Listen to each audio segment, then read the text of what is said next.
Voy a rogar que me acompañen al libro de San Juan, por favor, al capítulo 10. ¿Ya?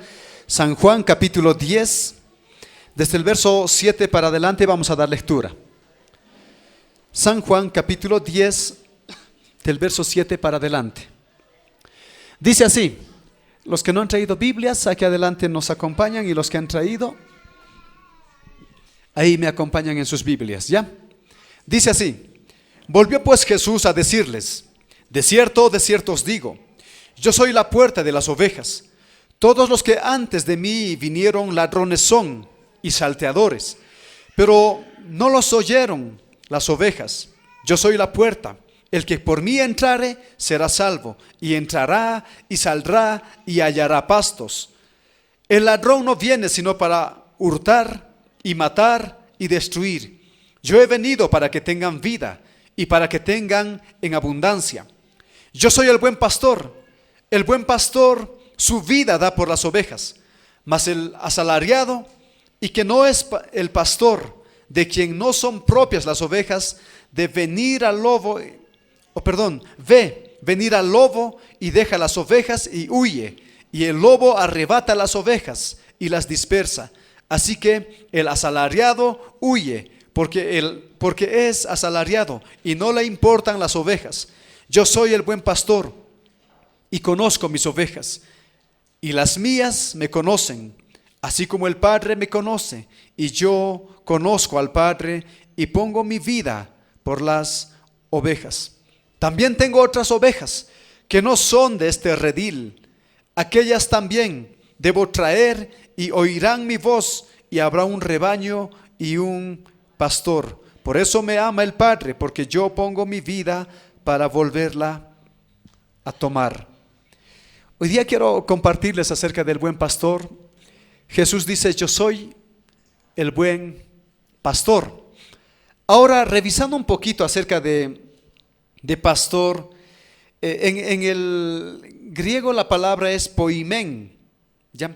Que se traduce no tanto como pastor, sino como apacentar, cuidar, guardar, y también como pastor.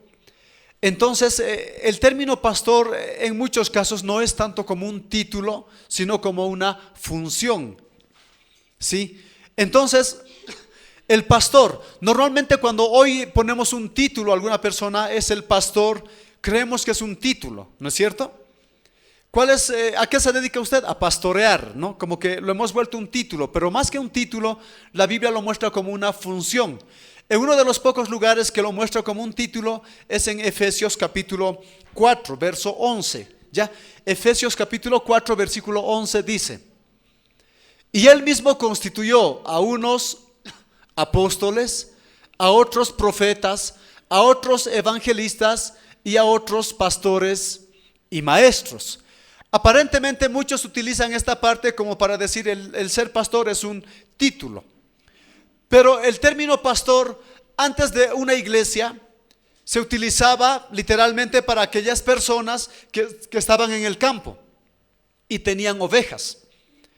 Entonces aquella persona que guardaba y cuidaba las ovejas tenía el título de pastor, porque apacentaba, cuidaba, guardaba al rebaño, a las ovejas.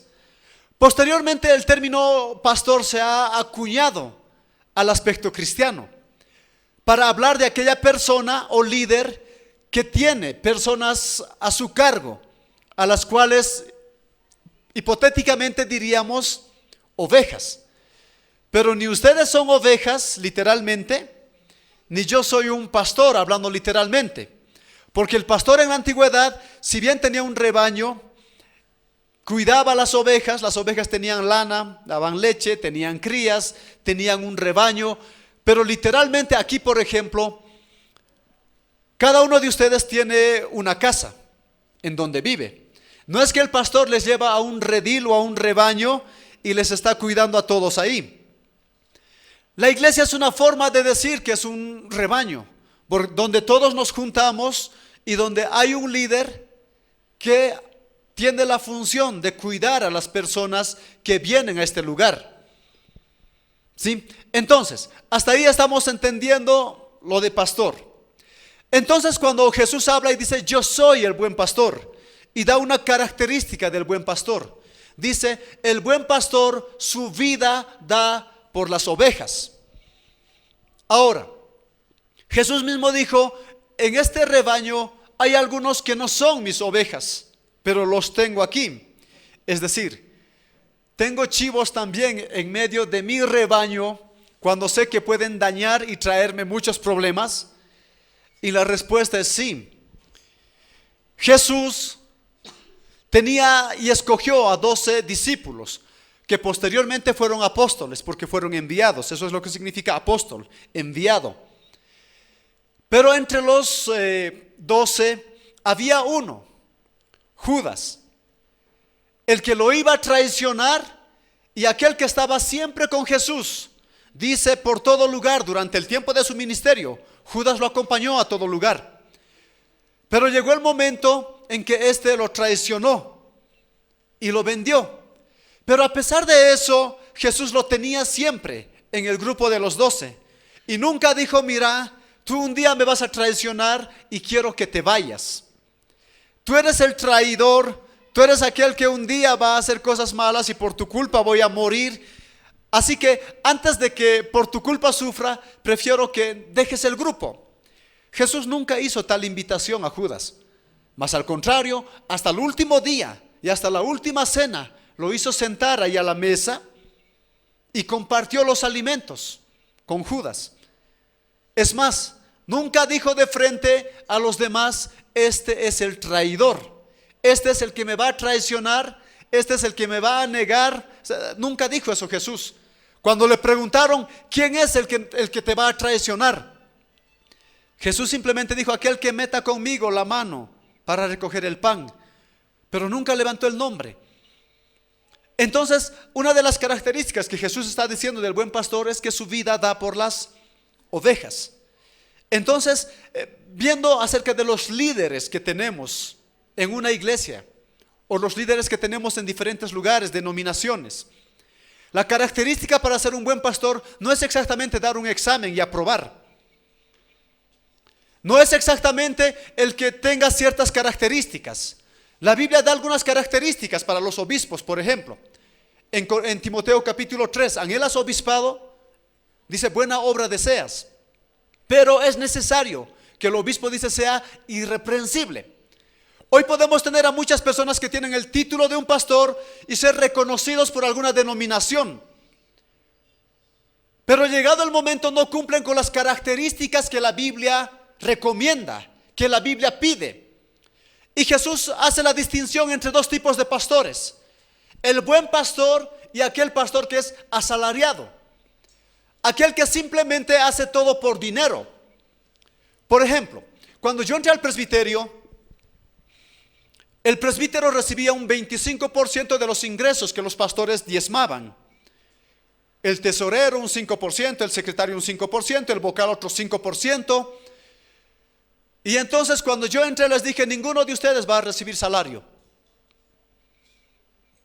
Ni siquiera yo.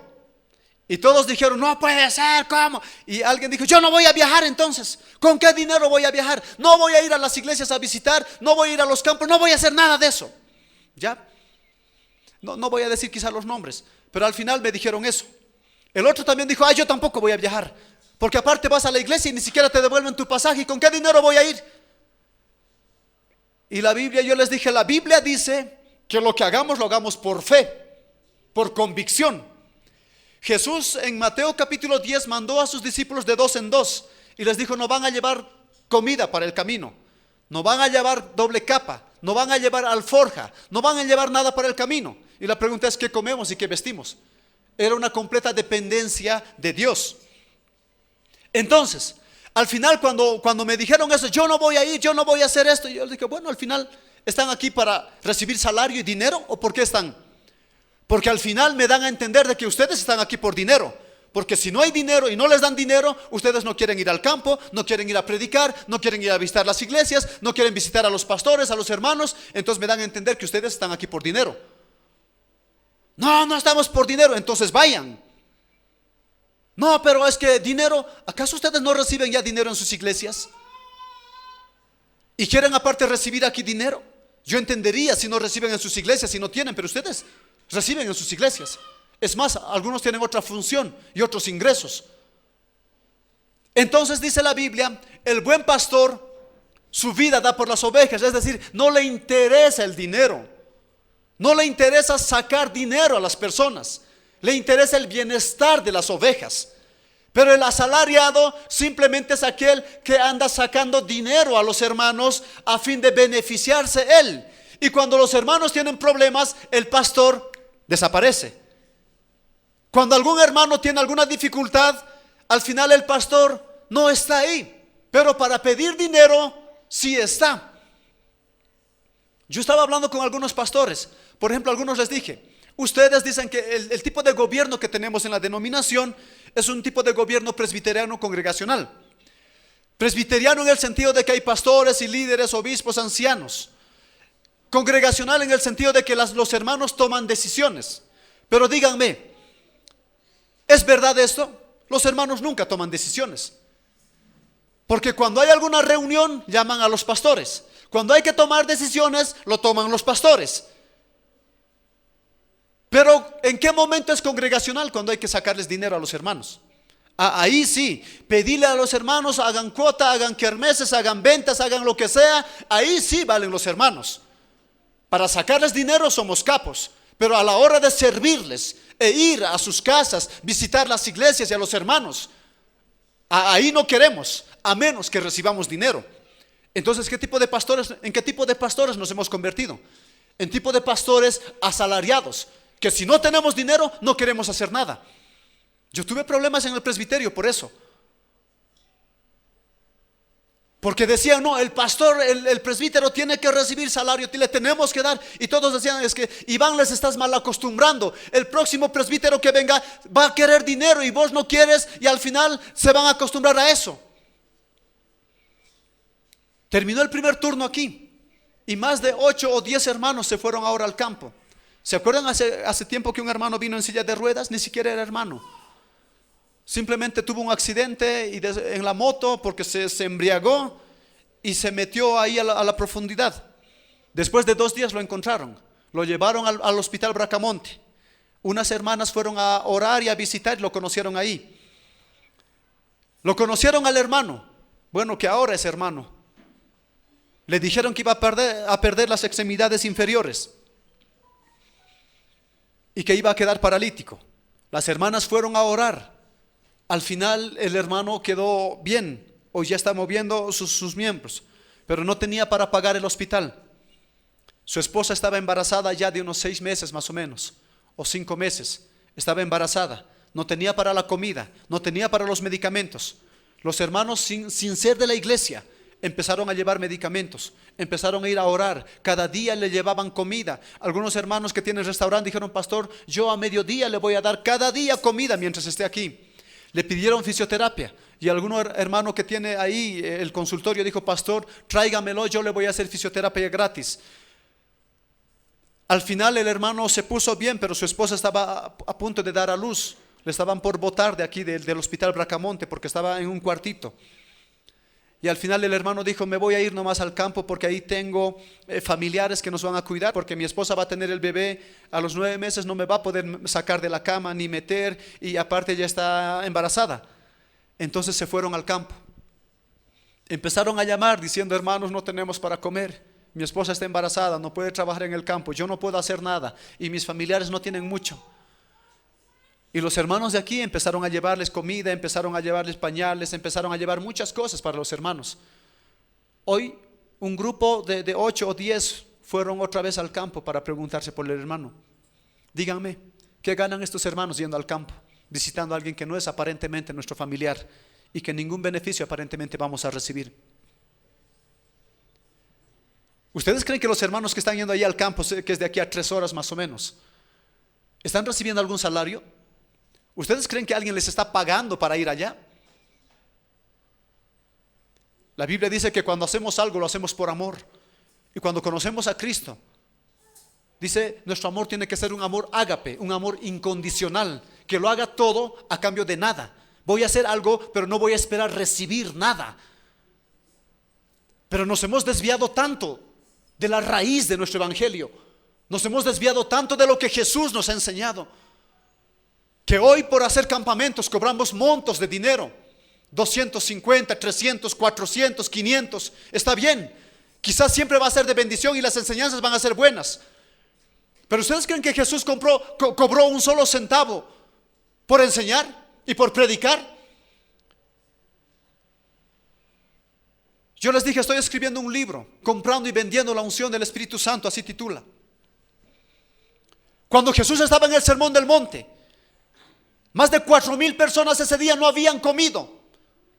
Y los discípulos dijeron, diles que se vayan a su casa, porque no han comido en todo el día y están de hambre. Y Jesús les dijo, ¿no es cierto? Empiecen a agarrar cuota y denles de comer, pídanles dinero. Les dijo eso, ¿no es cierto? ¿Qué les dijo? Dice Jesús, viendo a la multitud y teniendo compasión de ellos, les dijo, denles de comer. Felipe vino y dijo, aquí hay simplemente algunos panes y algunos peces. Bueno, repartan eso, pero no va a alcanzar. Y Tomás dijo, si consiguiéramos dinero, empezó a calcular y a multiplicar, no nos alcanzaría para toda la multitud. Y Jesús oró y empezó a repartir todo aquello. Y dice que sobró. Pero ¿en qué parte dice que les cobró? Hay gente que quiere ir a aprender la palabra de Dios. Hay gente que quiere ser instruida en la palabra de Dios. Pero ¿qué pasa con aquel que no tiene dinero? ¿Qué pasa con aquel que no puede pagar su inscripción? ¿Qué pasa con aquel que no puede dar su cuota? Ah, no, es que tienes que tener porque Dios te tiene que bendecir. Y si no te bendice, entonces no puedes ir. Pero tienes que dar tu cuota. ¿Cuánto nos hemos desviado de las cosas de Dios?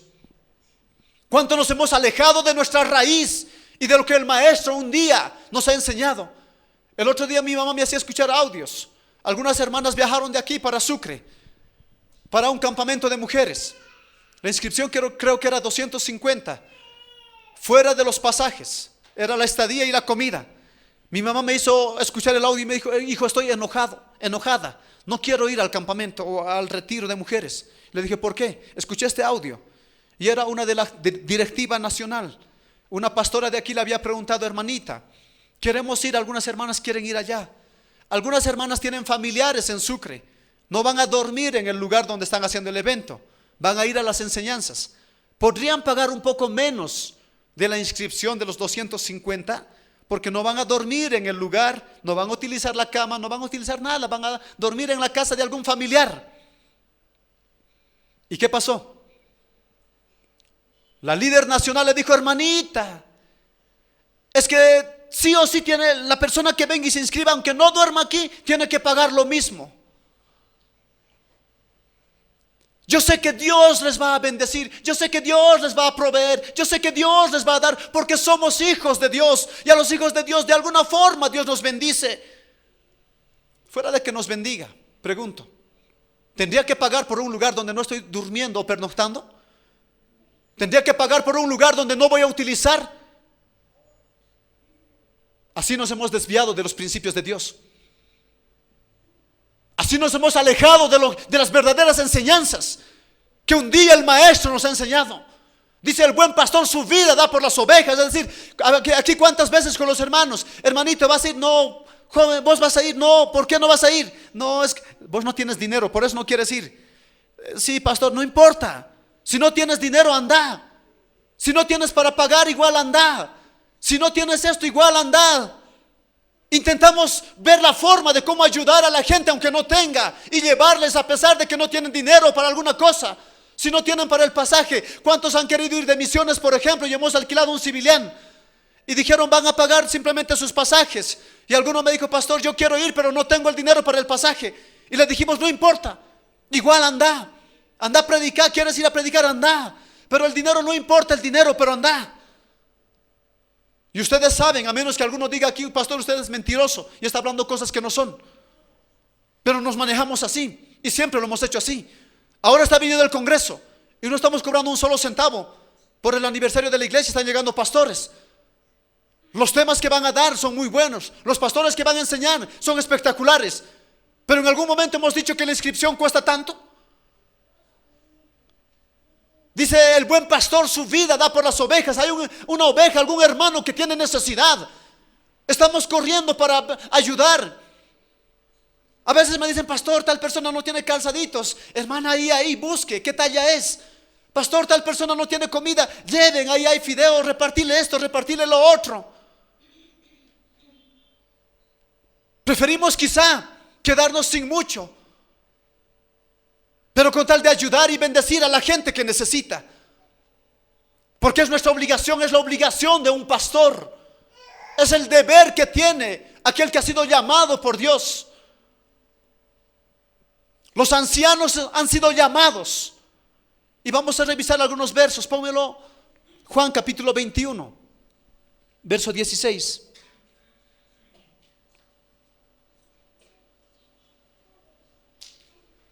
Juan 21, 16 dice: volvió a decirle la segunda vez Simón, hijo de Jonás, ¿me amas? Pedro le respondió: sí, Señor, tú sabes que te amo. Le dijo: pastorea mis ovejas. En otras versiones dice: apacienta mis ovejas. Es decir, el título de apóstol sí es un título, pero los apóstoles tenían la obligación de pastorear a las ovejas. Y Jesús le está diciendo a un apóstol, al líder de los apóstoles: pastorea a mis ovejas. A los ancianos también les dijo lo mismo Pablo. Hechos 20, 17. Hechos 20, 17. Dice: enviando pues desde Mileto a Éfeso, hizo llamar a los ancianos de la iglesia. Y directamente al verso 28, pónmelo por favor, Noelia. Está hablando a los ancianos de una iglesia, que en el griego es presbítero.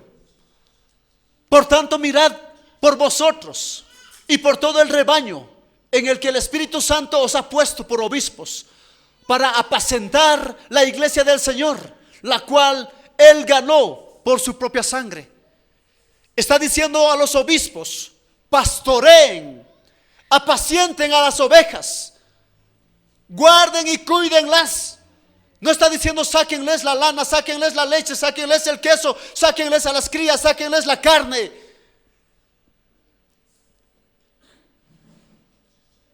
Está diciendo que hay que apacentar, hay que pastorear, hay que cuidar a la gente. Hay que preocuparnos por las personas. Hay que ir a visitar a las casas, o por lo menos llamarles si no vienen a algún culto, para ver si algún problema ha ocurrido, para ver si alguna dificultad ha habido. Hay que estar constantemente preocupándonos por las personas. Y en Corintios capítulo 9, versículo 7. Primera de Corintios capítulo 9, versículo 7. También el apóstol Pablo escribe y dice: ¿quién fue jamás soldado a sus propias expensas? ¿Quién planta viña y no come de su fruto? ¿O quién apacienta el rebaño y no toma de la leche del rebaño? Está diciendo que hay que apacentar.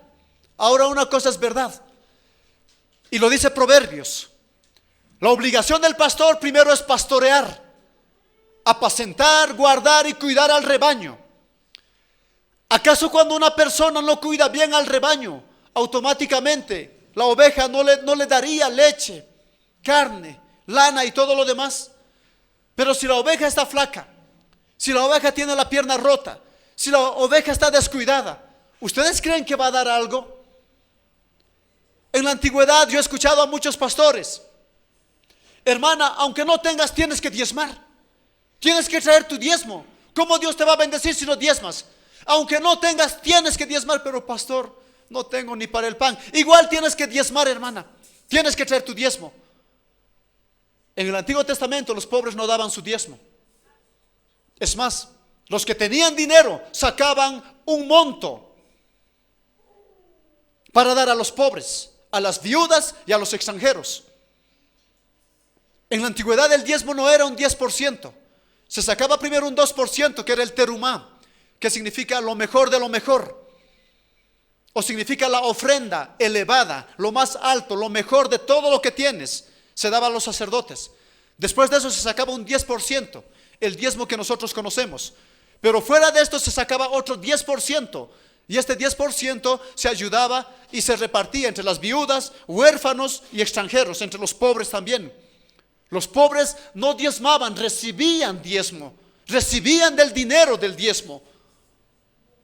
Y yo he escuchado a muchos pastores, igual aunque no tengas, tienes que diezmar, tienes que diezmar, tienes que diezmar. ¿Cómo Dios te va a bendecir si no diezmas? Aquel que no tiene, ¿de dónde le vas a sacar? Si apenas tiene para comer y a veces ni siquiera tiene trabajo y le estamos exprimiendo el dinero y le estamos sacando el dinero. ¿Cómo le puedes pedir cuando no tiene? Y si no tienen, comprométanse por fe. Por fe háganlo todo. ¿Cuánto nos hemos alejado? ¿Cuánto nos hemos desviado de la verdad? Y Jesús nos está enseñando que el oficio que tenemos o la función es de guardar, pastorear, apacentar el rebaño y preocuparnos por las personas antes que sacarles aquello que quizá tienen, sea poco o mucho.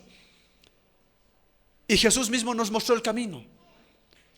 Día antes de ser crucificado, ahí en el monte de los olivos, fue a orar. Y antes de morir, fueron los soldados romanos a prenderlo. ¿Y qué dijo Jesús? A mí me están buscando, a ellos no. Déjenlos libres, aquí estoy. Y prefirió entregar su vida antes que los demás. El buen pastor su vida da por las ovejas. Ustedes que son líderes en alguna empresa, negocio, en cualquier cosa, si aprenden este principio, les va a ir bien. Porque cuando hay un error, ustedes buscan culpables. ¿Quién se ha equivocado? Aquel, despedilo. ¿Quién se ha equivocado? Aquel, este. ¿Saben qué hacía Jesús? Cuando había un problema, Él llevaba el problema. Y si tenía que corregirlo, agarraba aparte y le corregía. Y le enseñaba para que no se vuelva a equivocar. Pero muchos de nosotros nunca tenemos la culpa. Siempre los demás tienen la culpa. Cuando algo no sale bien, buscamos culpables y nosotros nos lavamos las manos como Pilato.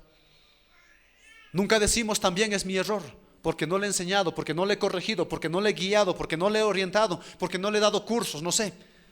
Siempre buscamos a los demás como culpables. Pero si solo aprendiéramos de Jesús el liderazgo que tenía, todo sería diferente. Y vamos a leer esto más, el Salmo 23. David era un pastor de ovejas, literalmente. Otro día ya voy a hablar de David cuando escribe este salmo, ¿sí? Ya les voy a hablar de que aparentemente David tuvo muchos problemas en la vida. Desde su concepción fue muy rechazado, porque siendo el menor estaba con las ovejas, teniendo entre 12 y 13 años. ¿Por qué no mandó al mayor, el papá, para apacentar las ovejas, cuando el mayor normalmente iba a cuidar las ovejas? Otro día ya vamos a hablar del David entre términos bastardo para algunos. Sí, he estado investigando mucho y tengo una prédica bastante linda. Tal vez a la noche la comparta, no sé. Pero David escribió y dijo: Jehová es mi pastor, nada me faltará. En lugares de delicados pastos me hará descansar. Junto a aguas de reposo me pastoreará. Confortará mi alma, me guiará por sendas de justicia por amor de su nombre. Aunque ande en valle de sombra de muerte, no temeré mal alguno, porque tú estarás conmigo. Tu vara y tu cayado me infundirán aliento. Aderezas mesa delante de mí, en presencia de mis angustiadores. Unges mi cabeza con aceite, mi copa está rebosando. Ciertamente el bien y la misericordia me seguirán todos los días de mi vida, y en la casa de Jehová moraré por largos días. Hermanos, así como pastor, yo también necesito ser pastoreado. Y David entendió también eso, que siendo rey, él necesitaba alguien que le guíe, alguien que lo cuide, alguien que lo guarde, alguien que lo apaciente.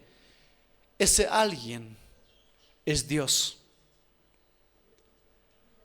Si tú tienes problemas, si tú tienes dificultades, si tú tienes alguna necesidad, tú puedes acercarte a Él y decir: tú eres mi pastor. Tú puedes guardarme, tú puedes cuidarme, tú puedes protegerme. Cuando tienen algún problema, alguna necesidad, alguna enfermedad, cuando tengan lo que sea, pueden acercarse a Él con humildad y decir: aquí estoy, tú eres mi pastor. Como les he dicho, la función del pastor aquí es quizás difícil porque no los tenemos en un rebaño. Los reunimos los domingos o algunos días, pero después cada uno está en su casa. ¿Cómo saber qué necesidad están pasando ¿En qué momento? Quizá no estamos con todos en todo momento complicado, pero sí queremos decirles que tenemos a un buen pastor, y eso es nuestro Dios que está ahí arriba, el que siempre nos va a ayudar y siempre va a estar en todo momento para cuidarnos y protegernos y guardarnos de toda dificultad. Mientras podamos, intentamos vivir como familia y ayudarnos unos a otros. Pero si hay un momento en que te sientes solo, yo quiero decirte que no estás solo. Dios está contigo. Él te va a guardar y Él te va a cuidar y Él te va a proteger. Él es el buen pastor. Él es el que se preocupa por todos nosotros. Él es el que no te va a hacer faltar nada. Jehová es mi pastor y nada me faltará, dijo el salmista. Él me pastoreará. Él te va a llevar por lugares de delicados pastos, lo que quiere decir que te va a dar buen alimento, un buen trabajo, un buen cuidado, una buena protección. Anímense a buscarlo siempre a Él, cada día y constantemente. Doblen sus rodillas y cuéntenle sus necesidades y sus problemas. Y también nosotros como personas estamos para ayudarnos en los momentos que sea necesario. A veces el pastor no es adivino para saber qué problema está pasando usted. Ni siquiera vivimos juntos en la misma casa o en el mismo edificio, no sé. Difícilmente sabemos a veces las tristezas que tienen o la soledad, si tienen para comer o si no tienen para comer. A veces no sabemos nada de aquello, pero mientras tenemos el conocimiento, intentamos colaborar y ayudar. Pero recuerden que estamos aquí siempre para ayudarnos, para colaborarnos en todo. Somos una familia e intentamos vivir como tal. Hermanos, yo alguna vez a mi esposa le dije: tenemos algún dinero del anticrético, y le dije a mi esposa: si se tratara de la iglesia y alguna cosa y lo diera ese dinero, ¿te enojarías conmigo? Y me dice: si es por las cosas de Dios, nunca me enojaría. Y si viviríamos en alquiler o donde sea, y después de eso, ¿cuál es el problema? Ustedes son nuestra alegría. Ustedes son nuestra bendición. Ustedes son nuestra razón de vivir. Jamás nos hemos acercado a alguno por dinero o por beneficio alguno. Si alguno de ustedes los hemos conocido, ha sido por el amor que un día Dios nos ha mostrado y para transmitirles simplemente aquello también. Y estamos muy agradecidos con ustedes por siempre estar en este lugar, por siempre bendecir esta casa, aún bendecirnos a nosotros. Y de Dios esperamos aprender para cada día ser mejores pastores, para cada día preocuparnos por ustedes en aquello que se necesite y se requiera. Y si por alguna circunstancia de alguno nos hubiéramos descuidado, les pedimos perdón, pero queremos decirles que son importantes para nosotros y les amamos así como Jesús un día nos ha amado a nosotros. Gracias por estar siempre en este lugar y que Dios siempre los bendiga. Vamos a orar ahí donde estamos. Papá,